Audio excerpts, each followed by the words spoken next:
going on, everybody? Welcome to another edition of Axe Creation. And in this lesson, we're going to look at several tips of how to learn and start learning your fretboard, right? Some fretboard visualization, and we're going to be using a drop D tuning along the way, all right? Down in the description below, you can find any of the tabs or any of the things that will help you practice this. And let's get started, okay? So one of the things that you might have seen in my other drop D lessons is first approaching the scale, like a D minor scale or a D pentatonic scale, horizontally across the lower strings, okay? That's a great way if you're unfamiliar with some of the notes across the bottom string, okay? And if we're in a drop D tuning, now we're obviously going to be centered, or I should say that in this lesson, I'm going to be centering it around D minor, okay? And then you could easily switch over to D major and jump from that point as well, okay? So if we're in D minor, right, a D minor pentatonic scale would be 0, 3, 5, 7, 10, 12. Okay? Now the main difference, if you don't know, between the pentatonic scale and the natural minor scale, we're only missing two notes, and that's a couple of half steps along the way. Okay? So we would put in the 2nd fret and the 8th fret, and that would give us the minor scale.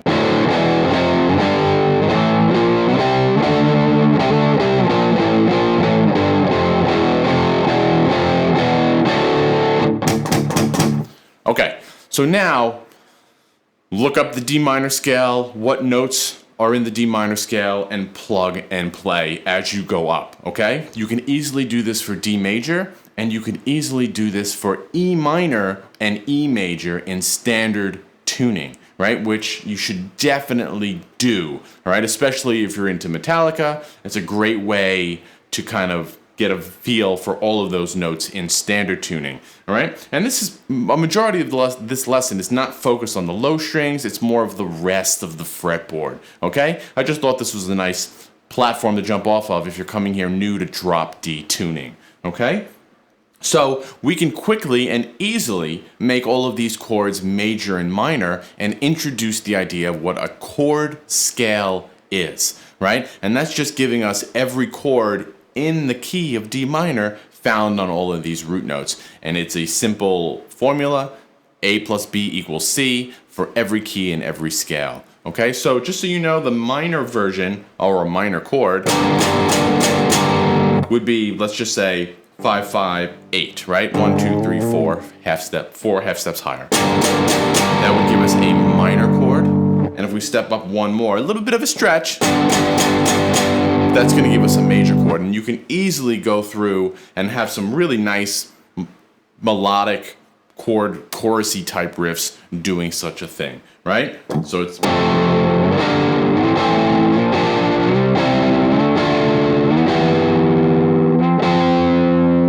and there you go, right? There's your scale across the low string. So that's kind of step one, kind of riff out on the low strings, okay? So now as we really start expanding into learning the fretboard, I guess what I would ask you is, all right, if I asked you to play me a D minor chord, can you play me a D minor chord? What would your response be? What would you be able to play back to me? Because I find chords is a great way of learning the fretboard rather than scales, okay? So if I asked you, all right, play me a D minor chord, maybe some of you would go, oh, I know this one. Nice open position D minor chord, right? Open D, 2, 3, 2. I'm sorry, 2, 3, 1. 2 would be major. There's the D minor chord. And again, the backdrop of drop D, right? You have that, you can add your low and get this really big, massive sounding D minor chord, which is pretty cool. All right? All right. Do you know any other D minor chords? Well, maybe you know your bar chords. So I'm like, okay, Greg, well, I kind of know D is somewhere over here, but I know this is a minor bar chord shape. So if I put it in 5th position, D minor, right? So now we know 2 D minor chords. Right?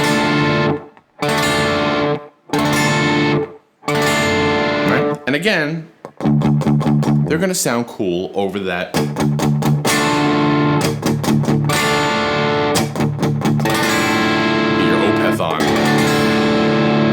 for said minor chord. Continuing on that path, all right, you know your bar chord, so I know maybe in standard tuning, D would be on 10, right? So maybe this is your minor bar chord. We're in a drop tuning, so we're kind of gonna not use the low strings, or you can use the top half, just like we did here, right? And then you get this 12, 10, 10, 10 on the high string. That's gonna sound really nice, okay? Cool, so we're establishing where D minor chords are across the fretboard, all right? So for fun and creative writing, we can take the 3 high strings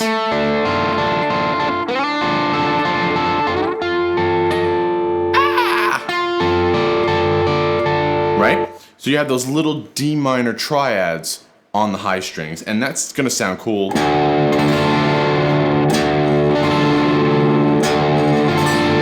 Right? Using that low D to create a nice backdrop to play over everything. It sounds really cool. So now, you've just learned all these shapes, there's only 3 of them, of D minor across your first 3 strings, okay?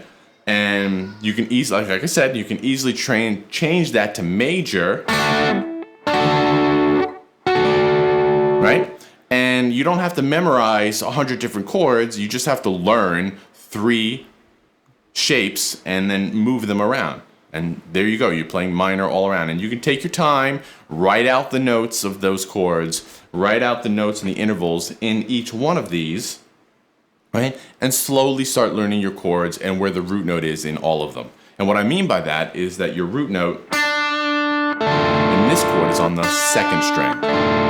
Your root note in this one is on the 3rd string. And your root note in this one is way up there on the high string, okay? So now that you've gotten the idea of triads, which is a very underutilized thing for guitarists, we kind of just skip over those. Maybe they're too easy, maybe they don't give us the sound that we want to right away, but they're really pivotal in helping you unlock the fretboard, as opposed to the scales. And we're going to talk about scales in a little bit, all right?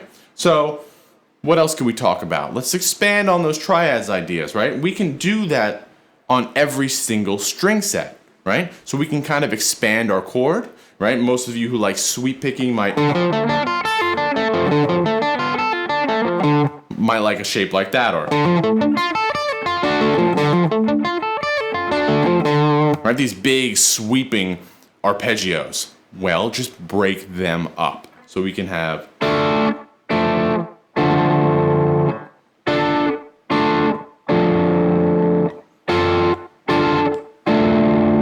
right? So we learn those triad shapes now on all of our string sets, all right? And really what we're doing is we're just expanding our fretboard visualization of D minor. And like I said, do the same thing for D major. It's gonna work out for you. Wait for my dog to stop barking. Another thing that we can talk about is little triadic arpeggios. Instead of big 6-string chords, we can look at them just for 1 octave or 1 small triad string set, right? And there's only 3 ways to play a minor arpeggio. So if I play 5th fret of our D string, right? Of our A string, sorry, it's D, right? I can play a minor arpeggio like this. I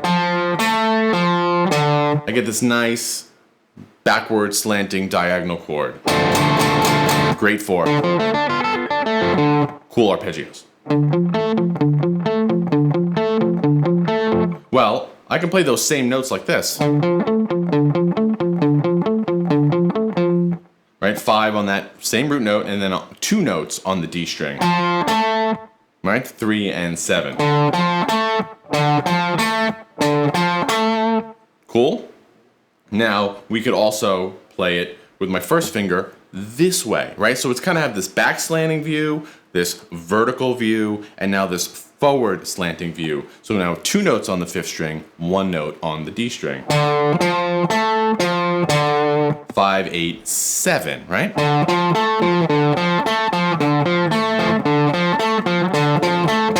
Three different ways to play the same exact thing. Now, on a piece of paper in front of you, write those notes, D, F, A.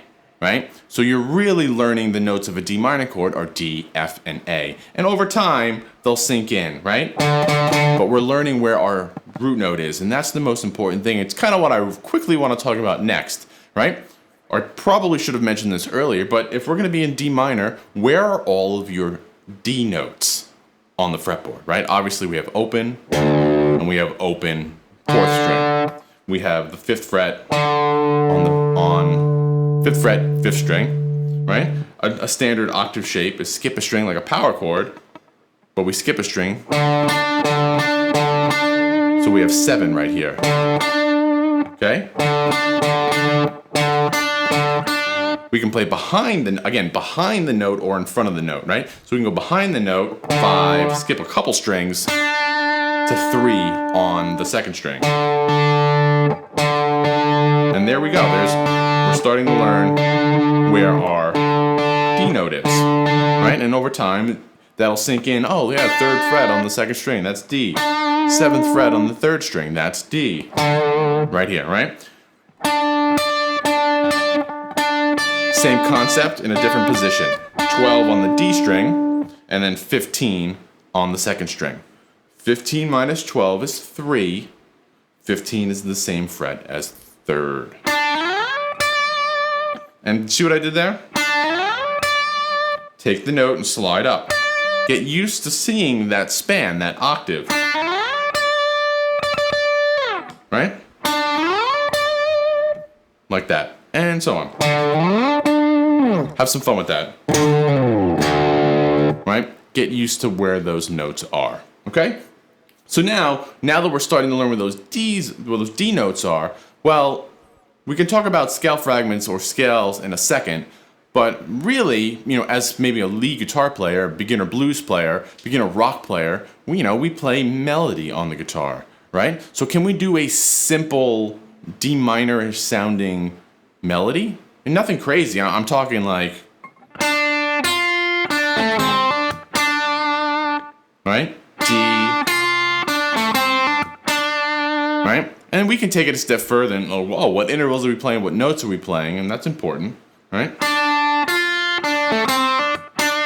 But can I play that on every one of those D notes that we just found? Sure, we can, right? So again, and we can do it where we play in front of the note and behind the note differently, right? So for example, if I go 5th fret here,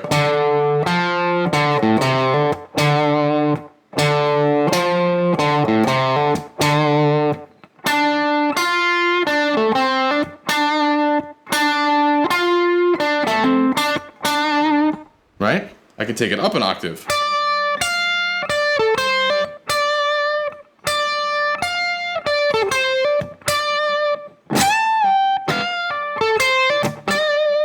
Right? Fun stuff like that, we can start playing this little melodic motif all over the fretboard. Another great way to kind of learn where those notes are on the fretboard, right? And you don't have to have this all memorized, just have it in front of you when you practice, like what these notes are, maybe where they are. This way you can reference them when you play, right?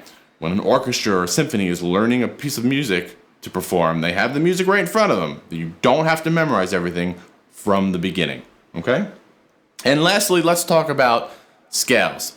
Not vertical, but horizontal, something I've talked about before, right?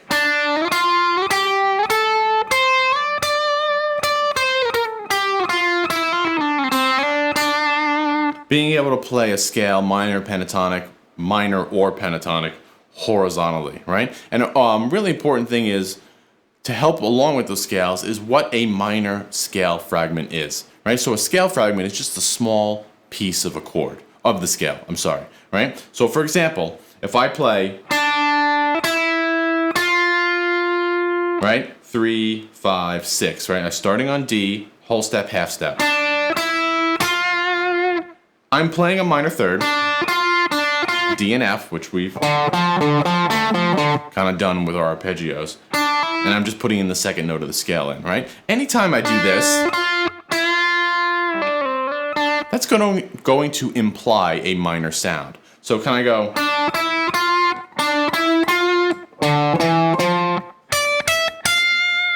And I do that on, again, on all of those D notes. Right, and playing it the opposite way. Behind the note, in front of the note. Again, we're just learning those notes and we're using simple melody to find those notes and be able to play it in all different positions. Very useful stuff.